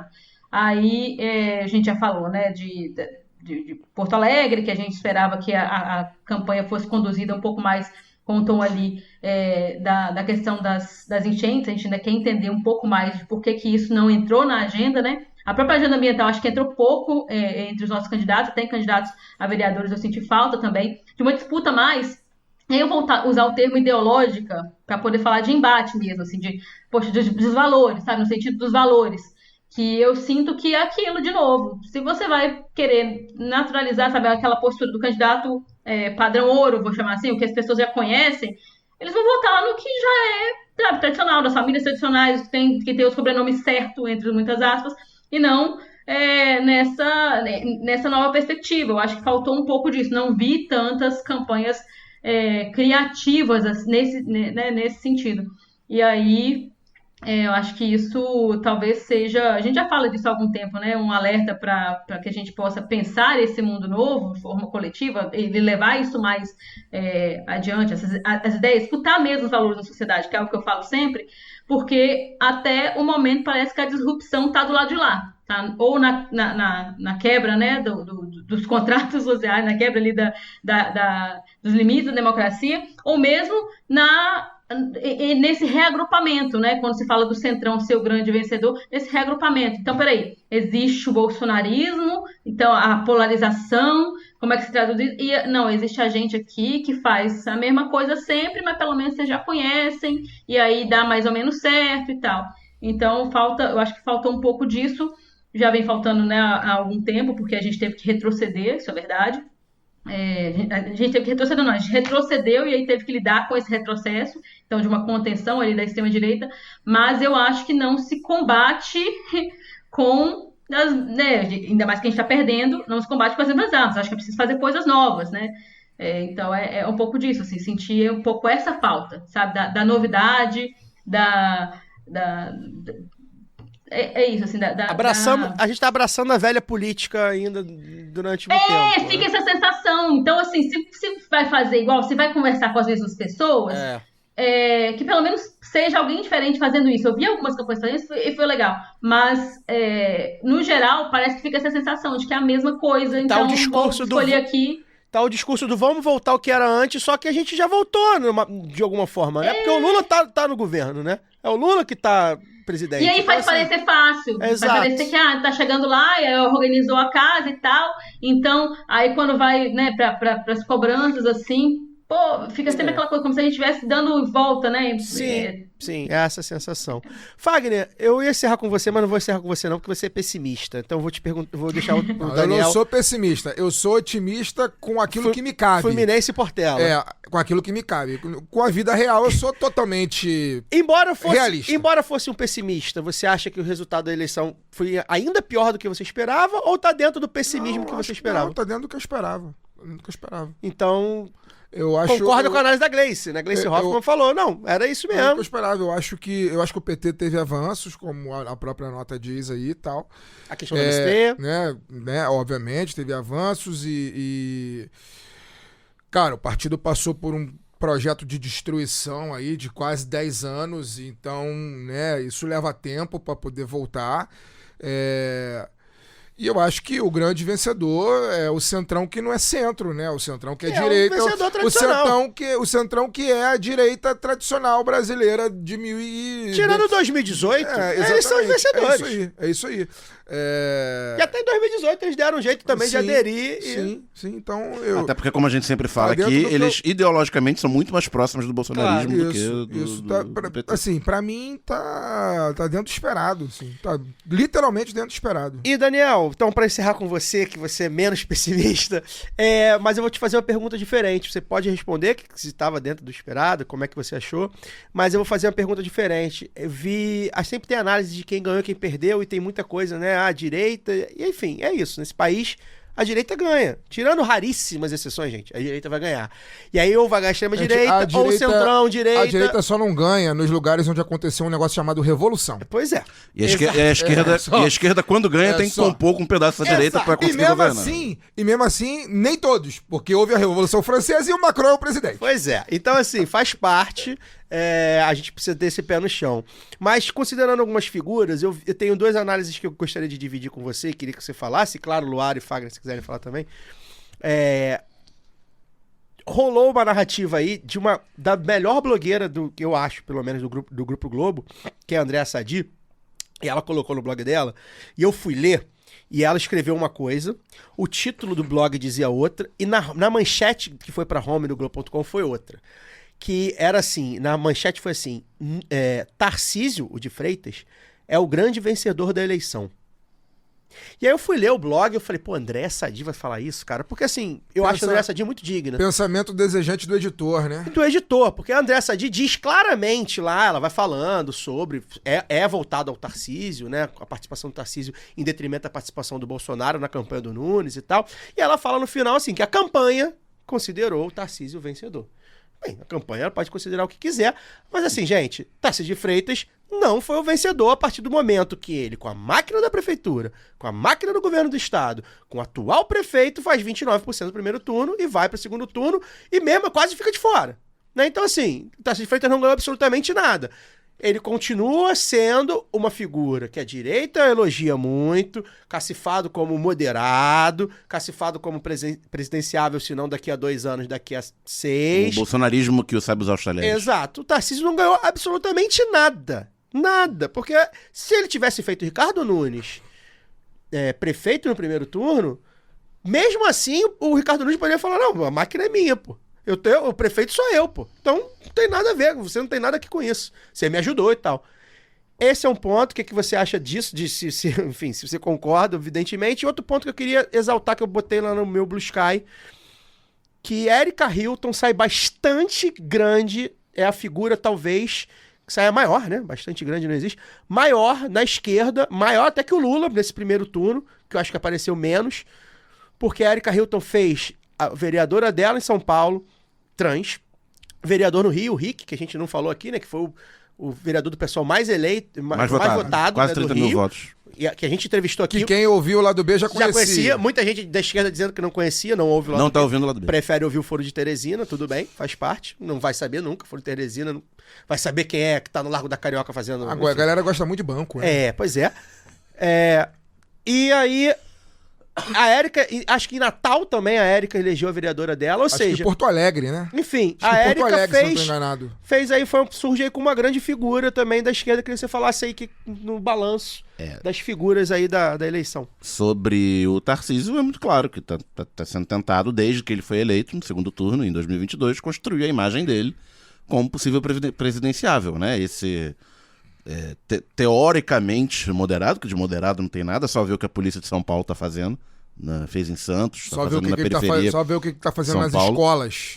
Exatamente, enfim, não tem nada de moderado, mas está tentando se construir essa imagem, e também de um cara habilidoso politicamente, né? Quando a gente sabe que a história dos governadores de São Paulo é de cooptar os prefeitos de interior e os deputados da Assembleia em prol do seu projeto.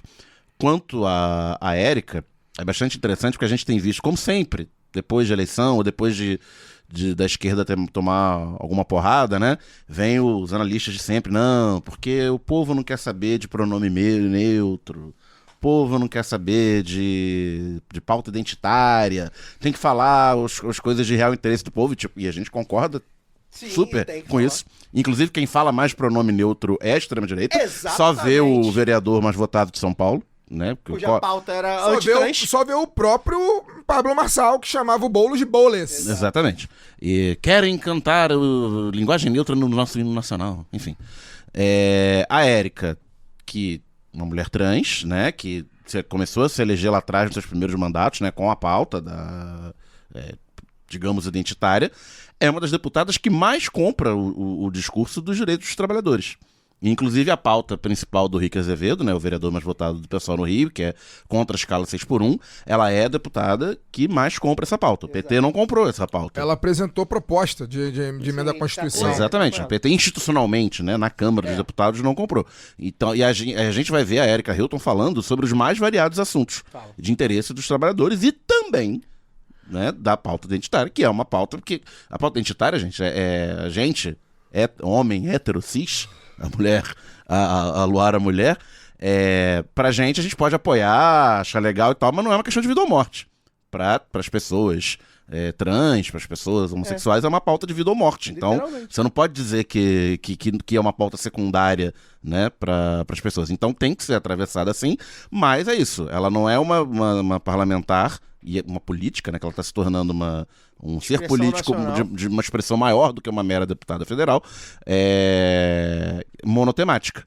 Né? Ela fala da questão dos direitos identitários, mas ela fala da pauta trabalhista.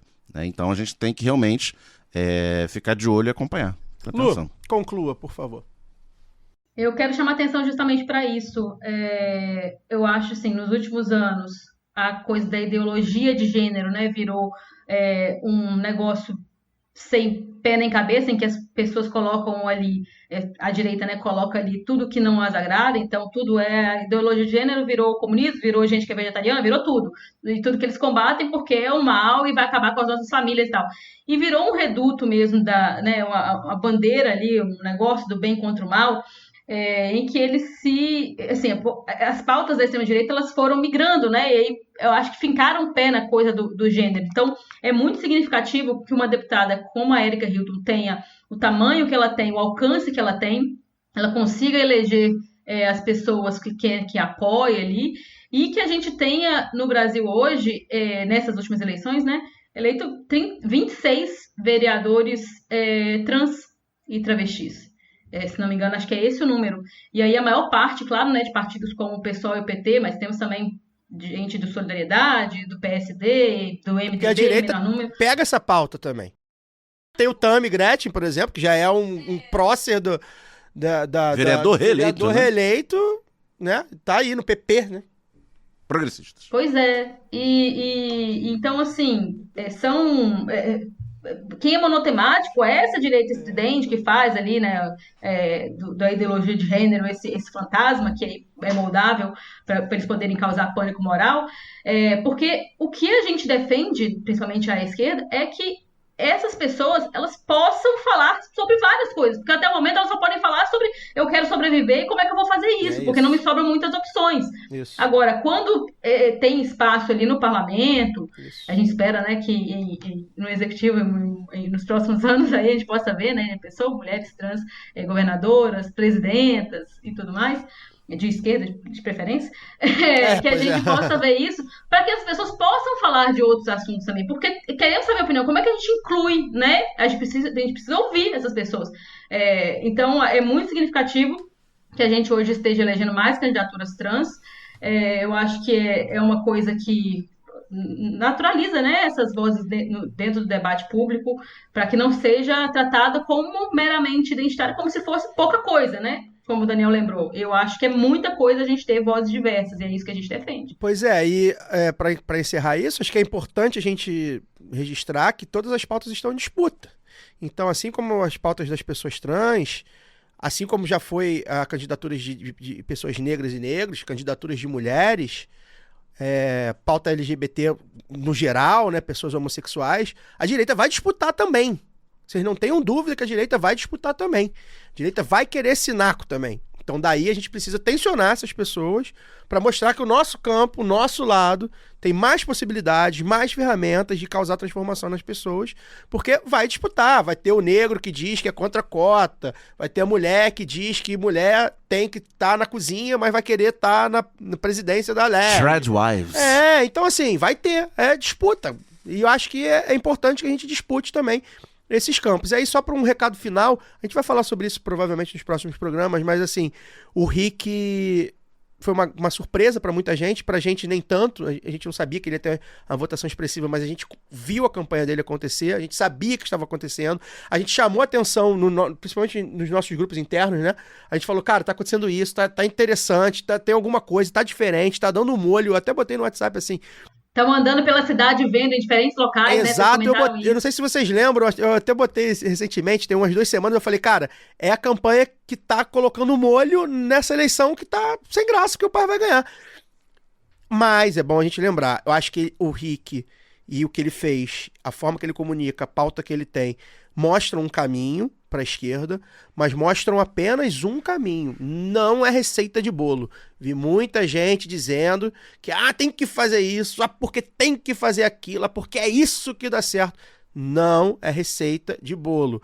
Acho que é importante uma pauta única, e a gente defende a pauta contra a escala 6x1 aqui há muito tempo, a gente está há muito tempo alertando, e é isso aí, quem ouve o lado B sai na frente. Tinha que ser pauta única da esquerda, tinha que ser pauta única da esquerda, tinha que ser pauta... Não é, os candidatos não compraram. Senão daqui a pouco aparece um deputado republicanos aí assinando... já tinha na época, né? Então, ele ensinou, ele mostrou que agendas únicas unem o trabalhador, é importante. Vai falar só disso? Não, mas você tem uma pauta única. Pauta de classe. Pauta de classe, principalmente, né? Saber se comunicar. A esquerda não sabe se comunicar, não sabe se comunicar. O Rick teve uma receita. Essa receita não dá certo sempre, não dá certo pra todo mundo, não dá certo em todos os lugares, em todas as pautas. Caio, sabe por que não dá certo? Deixa eu deixar aqui uma provocação, mas que é real, assim. Não dá certo porque o Rick tem uma coisa que pode gente gostar ou não gostar do estilo, mas ele é autêntico. Falta autenticidade para figuras da esquerda.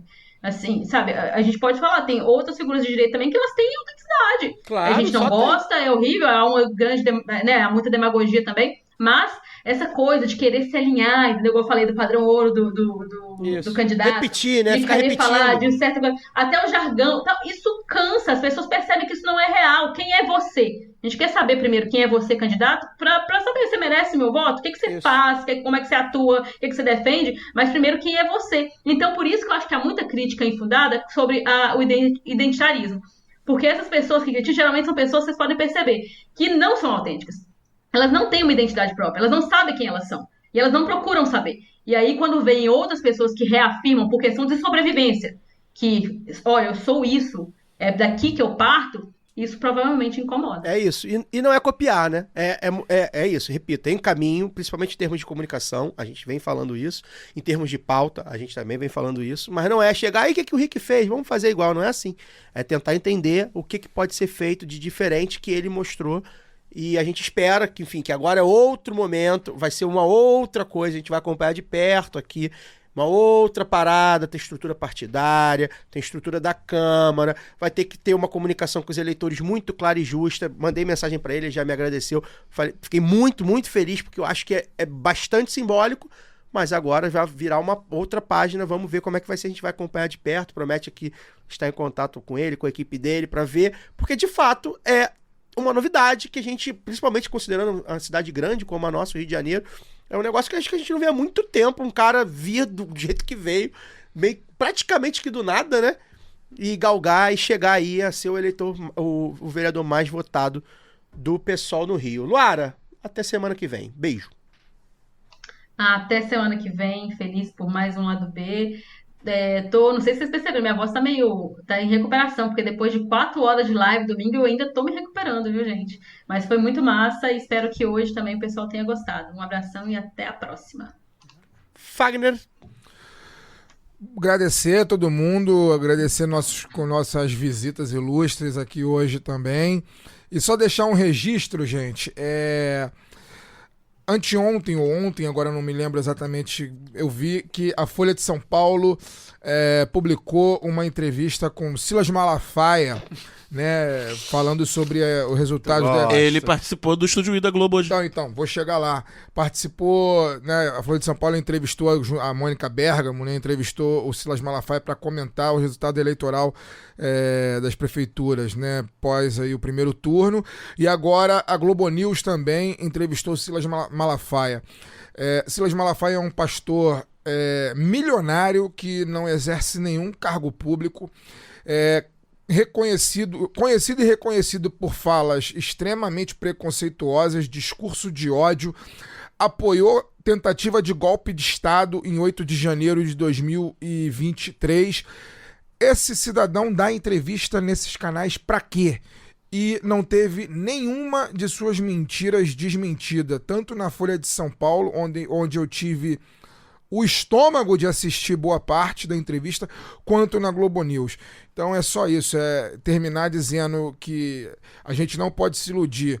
Essas empresas todas são sócias da barbárie. Tudo empresa de extrema direita, tanto quanto Silas.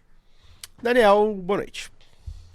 Boa noite, já se faz tarde. Semana que vem a gente se vê. A gente vai ficando por aqui. Semana que vem vai ter lá do B Responde, hein? O pessoal tá cobrando a gente aí. Pô, como vocês não vão responder mais as perguntas dos ouvintes? Mandem suas cartinhas. Então já prepara seu tema, sua pergunta, porque a gente vai pedir aos nossos apoiadores e apoiadoras no Telegram e na Aurelo para fazer as perguntas aí pra gente responder na semana que vem. Se você quiser participar, é só apoiar a gente em orelo.cc/lá do B do Rio, né? Vai pelo navegador. A partir de R$20 que a gente te coloca lá no grupo do Telegram dos apoiadores. A faixa de 10 vai dar direito também você a responder pelo tópico que a gente vai criar lá na semana que vem. Então, os apoiadores e apoiadoras vão fazer perguntas e o lado B vai responder. Forte amplexo, até lá. Esse podcast foi editado por Fernando Cesarotti.